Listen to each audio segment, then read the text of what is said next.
اعوذ باللہ من الشیطان الرجیم بسم اللہ الرحمن الرحیم۔ حضرت یونس علیہ السلام شہر نینوا میں پیغمبر بنا کر بھیجے گئے۔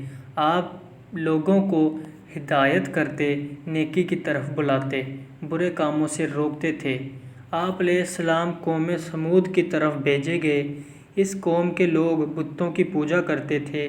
جب آپ علیہ السلام لوگوں کو حق کی طرف بلاتے اور خدائے واحد پر ایمان لانے کی تلقین کرتے، لیکن لوگ آپ علیہ السلام کی تعلیمات کا انکار کرتے۔ جب آپ لوگوں کو حق کی طرف بلاتے اور خدائے واحد پر ایمان لانے کی تلقین کرتے، لیکن لوگ آپ علیہ السلام کی تعلیمات کا انکار کرتے اور حضرت یونس علیہ السلام سے کہتے کہ ہم تیرے خدا کو نہیں مانتے، اس پر آپ علیہ السلام فرماتے کہ خدا کے عذاب سے ڈرو جو بہت سخت عذاب ہے۔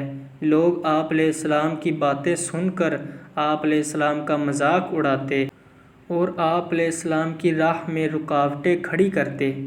آپ علیہ السلام نے قوم سمود کو راہ راست پر لانے کی بہت کوششیں کی، لیکن بھٹکی ہوئی قوم پر آپ علیہ السلام کی نصیحت کا کوئی اثر نہیں ہوا۔ تو آپ علیہ السلام کو یقین ہو گیا کہ یہ لوگ خدا پر ایمان نہیں لائیں گے۔ آپ علیہ السلام مایوس ہو گئے۔ مایوسی کی حالت میں آپ علیہ السلام نے قوم سمود کی تباہی و بربادی کے لیے بد دعا کی اور اس سرزمین سے نکل پڑے۔ چلتے چلتے دریائے فرات کے کنارے پہنچے تو دیکھا کہ ایک کشتی کنارے پر لگی ہوئی ہے، لوگ اس پر سوار ہو رہے ہیں۔ ان کی دیکھا دیکھی آپ علیہ السلام بھی اس پر سوار ہو گئے۔ جنہیں جانا تھا وہ سب سوار ہو چکے۔ کشتی لوگوں سے بھر چکی۔ اس کے بعد کشتی اپنی منزل کی طرف روانہ ہوئی۔ سمندر پرسکون تھا، آسمان بھی صاف ستھرا تھا۔ مسافر اطمینان سے بیٹھے ہوئے تھے۔ جب کشتی بیچ سمندر میں پہنچی تو دیکھا کہ آسمان پر سیاہ بادل اٹھ رہے ہیں۔ پھر ہوائیں چلنے لگیں۔ ہوا اچانک طوفان کی شکل اختیار کر گئی۔ سمندر میں کشتی ڈگمگانے لگی۔ سمندر کی لہریں اوپر نیچے ہونے لگیں۔ بارش بھی شروع ہو گئی۔ طوفان کے جھٹکوں اور پانی کے تھپیڑوں سے کشتی کے ڈوبنے کا اندیشہ پیدا ہو گیا۔ کشتی میں بیٹھے ہوئے مسافروں میں سے ایک نے کہا کہ معلوم ہوتا ہے کہ کشتی میں کوئی ایسا شخص بھی سوار ہے جس سے کوئی بڑی غلطی سرزد ہو گئی ہے۔ جب تک ایسے شخص کو کشتی سے نہ نکالا جائے، کشتی کا صحیح سلامت رہنا محال ہے۔ وہ شخص کون ہے یہ بتانا مشکل ہے جب تک وہ خود کو پیش نہ کرے۔ اس پر حضرت یونس علیہ السلام کھڑے ہو گئے اور کہا کہ میں ہی ہوں جس سے بڑی غلطی سرزد ہو گئی ہے۔ مجھے کشتی سے نکال دیا جائے تو آئی ہوئی مصیبت ٹل سکتی ہے۔ تمام مسافر حضرت یونس علیہ السلام کا منہ تک رہے تھے، جس نے خود ہی سب کے سامنے اپنی غلطی کا اظہار کیا۔ پھر سب نے ایک زبان ہو کر کہا، یہ شخص تو فرشتہ صفت انسان معلوم ہوتا ہے، ہم کسی حال میں اسے کشتی سے نہیں نکال سکتے۔ مسافروں میں سے ایک نے تجویز پیش کی کہ قرعہ اندازی کی جائے، جس کا نام پرچی میں نکلے وہی سزا کا مستحق ہو، ہم اسے کشتی سے نکال دیں گے۔ چنانچہ قرعہ اندازی کی گئی۔ پرچی میں یونس علیہ السلام کا نام نکلا۔ اس عمل سے لوگوں کو اطمینان نہیں ہوا۔ پھر قرعہ اندازی کی گئی تو پھر یونس علیہ السلام کا ہی نام نکلا۔ اس طرح یہ عمل بار بار دہرایا گیا، ہر بار یہی ہوا۔ حضرت یونس علیہ السلام نے کہا کہ میں اپنے رب کا نافرمان ہوں، خدا کا حکم بھی یہی ہے کہ مجھے دریا میں ڈال دو، تمام مسافروں کی جان بچ جائے گی۔ حضرت یونس علیہ السلام نے کشتی کے مسافروں سے اور ملاح سے بار بار کہا کہ وہ کشتی سے چھلانگ لگانے کے لیے تیار رہیں، اس لیے کہ میں نے اللہ کے حکم کا انتظار نہیں کیا۔ آخر کار کشتی کے مسافروں اور ملاح نے مان لیا اور حضرت یونس علیہ السلام کو دریا میں پھینک دیا۔ دریا میں ایک مچھلی حضرت یونس علیہ السلام کی طرف بڑھی اور نگل گئی۔ اللہ نے مچھلی سے کہا کہ یہ تیری خوراک نہیں ہے، یہ تیرے پیٹ میں امانت ہے، جسے واپس کرنا ہے۔ چنانچہ آپ علیہ السلام مچھلی کے پیٹ میں اندھیرے میں رہے، اللہ کا ذکر کرتے رہے اور معافی طلب کرتے رہے۔ آپ علیہ السلام پکار رہے تھے، اے اللہ، تیرے سوا کوئی عبادت کے لائق نہیں، تو پاک ہے۔ بلا شبہ میں نے اپنے ہی نفس پر ظلم کیا، میں ظالموں میں سے ہوں۔ اللہ نے آپ علیہ السلام کی پکار سن لی۔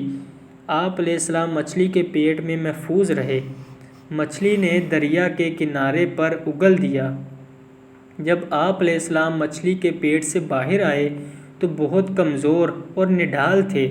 آپ علیہ السلام نے کھلی فضا میں سانس لیا اور اللہ کا شکر ادا کیا۔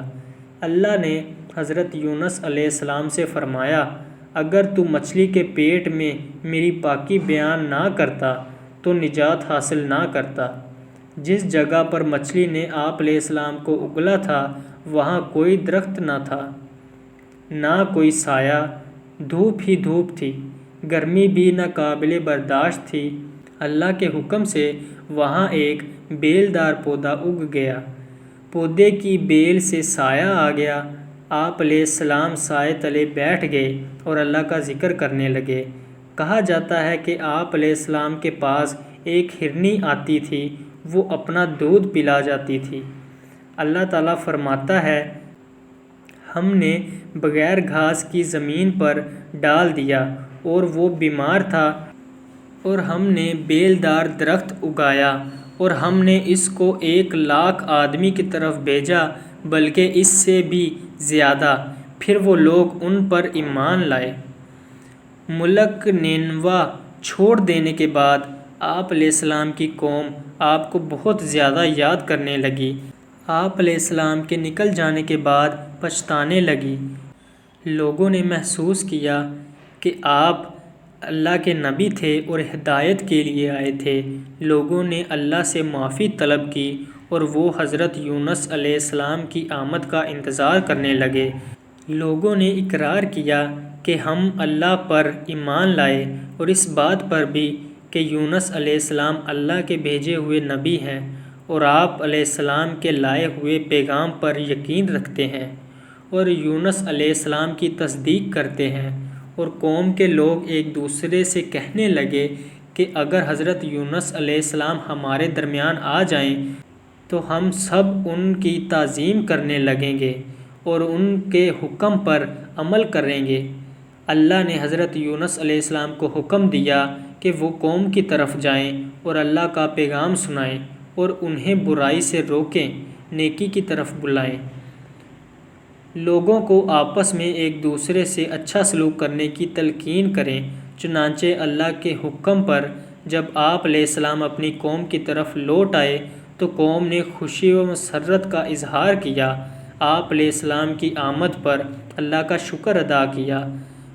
واپس آ کر حضرت یونس علیہ السلام نے تبلیغ شروع کر دی اور ہدایت دینے لگے کہ برے کاموں سے دور رہیں، ضرورت مندوں کی مدد کریں، بھوکوں کو کھانا کھلائیں، ننگوں کو کپڑا پہنائیں، کسی کے ساتھ برا سلوک نہ کریں۔